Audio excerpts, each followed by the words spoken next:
Hello, welcome to a very special edition of Off the Right. I'm delighted to say Karl joins me and the new world pool champion, Shane Van Boening. Shane, how does that sound?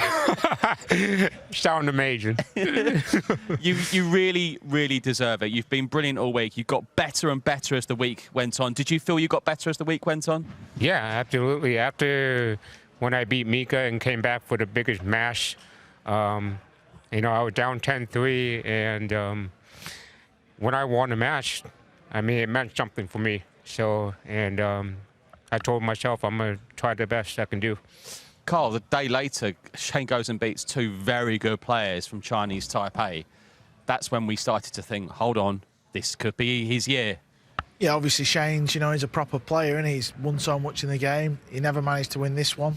Obviously, you never know if he's going to win it, but obviously he has. But I think obviously Shane will look back and think, look at the players I beat to win the event. He didn't get like an easy route and beat one or two good players. He beat like the top 8 players in the world on the way to winning this. Yeah, you had a tough run, didn't you? And even Bahram Lotfi gave you a tough match as well, didn't he? Because whenever people play you, they definitely play 110%, don't they? Yeah, I mean, when I look at the draw, I'm like, I got the toughest draw in the whole tournament, really. I mean, but my friend told me that they're afraid of you. They're afraid of me, and, you know, that gave me confidence. It's good advice. Should we have a look at the winning moment then? And the Nineball, I mean, just when, obviously asked for the extension, but what was your feeling when that went in? I mean, I don't know what to say. We didn't know if you were going to go on the table or not. I mean, I'm doing it for America. I'm doing it for my country. I'm doing it for all my fans. And it's just that moment. Have you ever felt extra pressure because you have this aura, you have great fans behind you, but you want in your head, I need to win a world for them? Yeah, I mean, I've been trying it for years, and there's a few times where I got in the semifinals, and then 2 times where I got in the finals and I lost to Alpin and Copenhagen. And, you know, I just knew that I was going to win the world championship, and I dreamed that I was going to be the world champion. And I just followed my dreams and work hard and never give up. Karl, he's a great example, Shane, isn't he? I mean, we see him always practicing. Then if he's having a bit of time off, he'll watch another game. He gives so much to the sport, doesn't he? Yeah, after you beat Mika, I went upstairs, you was practicing. Yeah. I was like, what's this guy doing here? I thought he's just like, that's what I do. I know, but it's just like, had the most unbelievable freaking match I've ever seen. It's like practicing. I'd have been in the bar till 6 in the morning. Yeah, that's you. That's why you're up with me, Karl. No, listen, Shane, I got a question. Does it feel more special winning it now Matchroom are promoting the event again rather than when it was in, you know, Qatar when it was the Absolutely. Matchroom is the best thing that's ever happened for our sport. And without them, this would never happen. It would never even happen. And it's just a big thank you to Matchroom, the whole team, and it's a dream come true. Something else Matchroom are doing as well, Shane, are the rankings. And I know the players love this as well. And even though you're the world champion, you're also now the #1 going forward into next year. Here's our new rankings.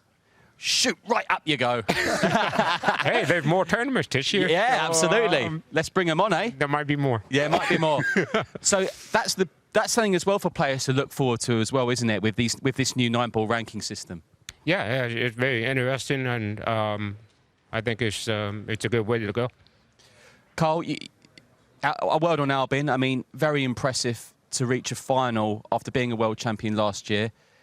He had a very consistent week too. He just lost out to a very, very, very good player tonight. Yeah, I mean, listen, you know, he's won it twice. He can't begrudge any other human being winning this pool title ever again. You know, if you're lucky enough to win it, then fair play. He's won it twice. Obviously, it was Shane's night. Shane didn't get it easy, though. You know, from 7-6, he had a lot of tricky shots, and he really come with some big moments.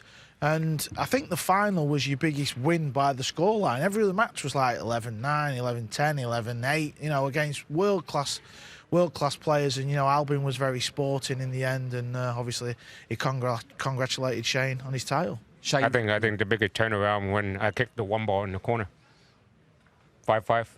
Oh, yeah, when he kicked the 1 ball, yeah. That was the biggest change. And then when you played against Kazakhstan, 9-7, you make a crazy out, remember? Yeah. where you bank it into the 2 balls Yes. and pot the 5. You know, he Playing went, more aggressive. Yeah, he went for some big shots, and that's why he sat here with all the cash and the trophies. Absolutely. And you've really had a really tough run to this final as well. It's fully deserved, and we're delighted you are the world champion. Final question to you. Loads of events coming up over the next few weeks. Does this relax you a bit, or does it make you hungry for more? More and more. Yeah. I mean, I'm going to go home and go fishing for a little bit, and then I'll be back on the table, and I'll be working hard. Brilliant. We can't wait to see you. Shane Van Boening, you are the 2022 World Pool Champion. Many congratulations to you. It's well deserved. You've been brilliant all week. Well, that ends Off the Rail for us this week. We thank you so much for joining us, and we will see you very soon.